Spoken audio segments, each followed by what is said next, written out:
मैं हूं डॉक्टर फिजा खान और मैं हूं पाकिस्तान। आज मेरे लिए और मेरे मुल्क पाकिस्तान के लिए उदासी का दिन है। जय Siya Ram.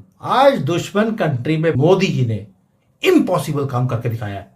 Make in India, मैं बार बार बोल रहा था, मेरी आंखें तरस रही हैं। आर्मेनिया की रिपोर्ट जिसने सबको हैरान कर दिया। आर्मेनिया के रक्षा सूत्रों का कहना है कि अजरबैजान में उड़े पाकिस्तान के JF-17 फाइटर को भारतीय मूल के रडार सिस्टम ने बड़ी आसानी से ट्रैक कर लिया और वो रडार था स्वाति वेपन लोकटिंग रडार। मैं ये समझता हूं कि अभी पाकिस्तान के पास कोई चॉइस नहीं है। इस वक्त अफगान तालिबान जो हैं वो इस वक्त इंडिया के हाथों में खेल रहे हैं। अफगान तालिबान को ये नज़र आ रहा है कि भाई साहब जो भी है, जैसे भी है, अफगान तालिबान ये समझते हैं कि हमें ऑल्टरनेट ऑप्शंस की तरफ जाना चाहिए। और जो सबसे बड़ा ऑल्टरनेट ऑप्शन है वो कौन है? इंडिया। जब मज़े की बात बताऊं, जब मुत्तकी साहब अफगानिस्तान गए, भारत गए थे, तो वहाँ पे उनको देवबंद भेजा गया। आपको पता है कोविड के दिनों में सबसे ज़्यादा जो इंडियन मीडिया के ऊपर टारगेट किया जा रहा था, जी ये देवबंद जो है ना, ये सारी गेम कर रहे हैं। इंडिया फायदा उठा रहा है। अच्छा। इंडिया चाहे पैसे से सपोर्ट करे, चाहे असले से सपोर्ट करे, हाँ। या वो साइबर अटैक करे, लेकिन वो करेगा जरूर। ठीक है। और देखें, इस टाइम पाकिस्तान को ना अंदरूनी भी खतरात हैं और बैरूनी भी खतरात हैं, बहुत ज्यादा। पाकिस्तान इस टाइम फितना अल हिंदुस्तान से भी कर रहा है और फितना अल ख्वारिज से भी मुकाबला कर रहा है। और DGISPR के अकॉर्डिंग ना देखा जा रहा है तो डेली के 90,000 से ज्यादा ऑपरेशन हो रहे हैं। और ये शुरुआत है। दैट मीन्स कि जब आप हंस रहे थे उस वक्त हमारी गवर्नमेंट कुछ नीचे नीचे काम भी कर रही थी। हम कैपेसिटीज को बिल्ड कर रहे थे। रियल मैन्युफैक्चरिंग मसल जो होती है उसके ऊपर काम किया है। ये वो फील्ड है दोस्तों, प्लीज अंडरस्टैंड, ये वो फील्ड है चाइना को कोई टच नहीं कर सकता, डोमिनेट करता दुनिया को चाइना। हर कीमत पे पाकिस्तान जो है वो 2.5 फ्रंट वॉर लड़े, ये अब याद रखिएगा। पहले इंडिया कहता था ना जी मैं 2 फ्रंट वॉर लड़ूंगा, 2.5। जी मैं पाकिस्तान से भी लड़ना है, चाइना से भी लड़ना है और दहशतगर्दी से भी लड़ना है। असल बेसिकली पाकिस्तान जो है वो इंडिया से भी लड़ेगा, तालिबान से भी लड़ेगा और दहशतगर्दी से भी लड़ेगा। ये अपनी उसको पॉइंट को ज़हन में रख लें। चाइना दिखा रहा था भारत को आंखें, भारत ने बोला ठीक है भाई तुम्हारी मर्जी, तुम्हें आंखें दिखानी है, जो दिखाना है दिखाओ। कल तक यही चाइना आंख दिखा रहा था भारत को। लेकिन जैसा मैंने बोला ना, जियो पॉलिटिक्स में दोस्तों, ना दोस्त परमानेंट होते ना दुश्मन परमानेंट होते। कोई भी, ये चाइना ये सबक सीख चुका है और चाइना कोई understanding, because they are very smart Chinese people, इस मामले में बड़े चालाक हैं वो। देखिए वो कह रहा है कि ऐसा नहीं हो सकता, राइट, कि आपके यूरोप से भी झगड़ा है यूक्रेन को लेके, आपका अमेरिका से भी झगड़ा है टैरिफ को लेके, आपका Japan, Indonesia, Malaysia, Thailand, Philippines, Japan सबसे झगड़ा है टेरिटरी को लेके, आपका भारत से झगड़ा है लाइन ऑफ एक्चुअल कंट्रोल को लेके, आपका मंगोलिया से झगड़ा है जमीन को। ओ भाई, कोई तो ऐसा होगा दुनिया में जिसके साथ आपका झगड़ा नहीं होगा। पाकिस्तान ये समझ रहा है कि अफगान तालिबान इस वक्त they are very very close, वो बहुत करीब हो चुके हुए हैं और हमारे पास कोई चॉइस नहीं है कि अफगान तालिबान को कैसे रोकें। हम अफगान तालिबान को कैसे रोकें? जो काबुल और दिल्ली का जो कनेक्शन है वो इतना तेज़ हो गया है, काबुल दिल्ली का जो कनेक्शन है वो इतना तेज़ हो गया है कि आपकी सोच है। काबुल दिल्ली का कनेक्शन जो है वो बहुत तेज़ हो चुका हुआ है और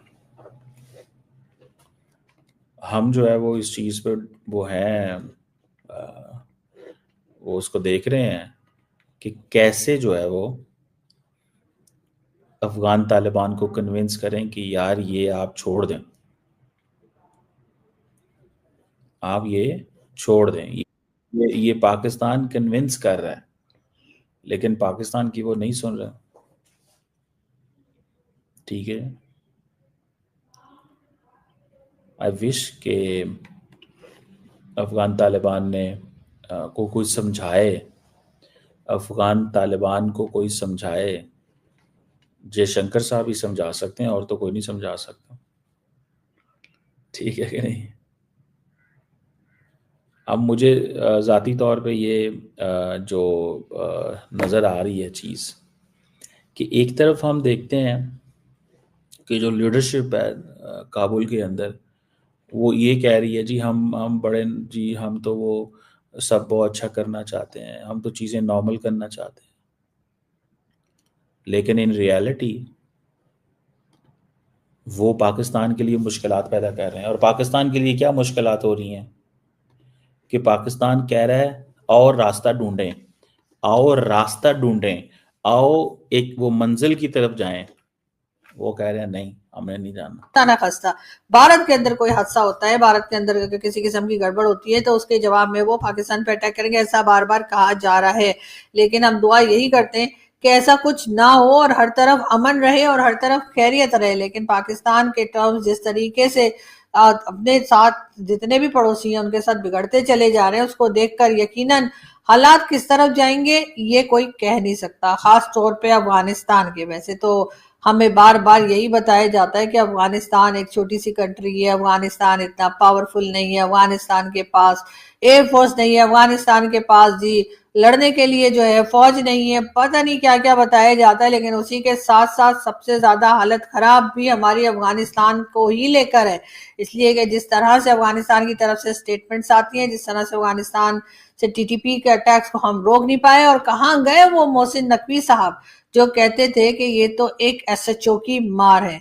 तो जी अब वो एसएचओ किधर है और कहाँ छुपा हुआ है, क्या मोहसिन नकवी साहब बताएंगे? वैसे तो सब मोहसिन नकवी साहब का खुद भी कोई अता पता दिखाई नहीं दे रहा है, लेकिन हाँ पाकिस्तान के जो प्राइम मिनिस्टर साहब हैं वो जरूर हमें घूमते फिरते दिखाई देते हैं। कभी वो सऊदीया जा रहे हैं तो कभी किसी कंट्री में जा रहे हैं। एमबीएस ने अगर कुछ कहा भी है तो सिर्फ ये कहा है कि वो पाकिस्तान को कुछ टन खजूरें दे देंगे, वो खजूर खाओ और उसके बाद जाकर लड़ो, शाबाश, हमें कोई बात ना करना। हमने चाइना को बीट भी किया, हमने हाईटेक प्रोडक्ट भी बनाया और बनाकर चाइना को ही बेच दिया। ये आप मैसेज दे रहे हैं दुनिया को कि आज हम कंपीट कर पा रहे हैं चाइना के साथ, वो भी कहां पर, छोटी मोटी इंडस्ट्री में नहीं, जो चाइना का स्ट्रॉन्गेस्ट सेक्टर है उसके अंदर उसको बीट कर रहे हैं। मसाला हो, प्लास्टिक के प्रोडक्ट हो या सोलर पैनल हो, कंज्यूमर गुड्स हो, क्लीन एनर्जी हो, कोई भी हो, वैल्यू चेन के अंदर हम आहिस्ता आहिस्ता क्लाइम करते जा रहे हैं, very fast, and the world is going to notice. हमारा इंडियन मीडिया नोटिस नहीं करेगा, आप तो नोटिस कर रहे हैं। इसीलिए सुमित जैन चाइना में यानी कि दुश्मन कंट्री में बैठकर आपको ये सारी चीजें बता रहा है। और ये न्यूज मुझे चाइनीज ये जो मार्केट है ये वहां से पता लगी है।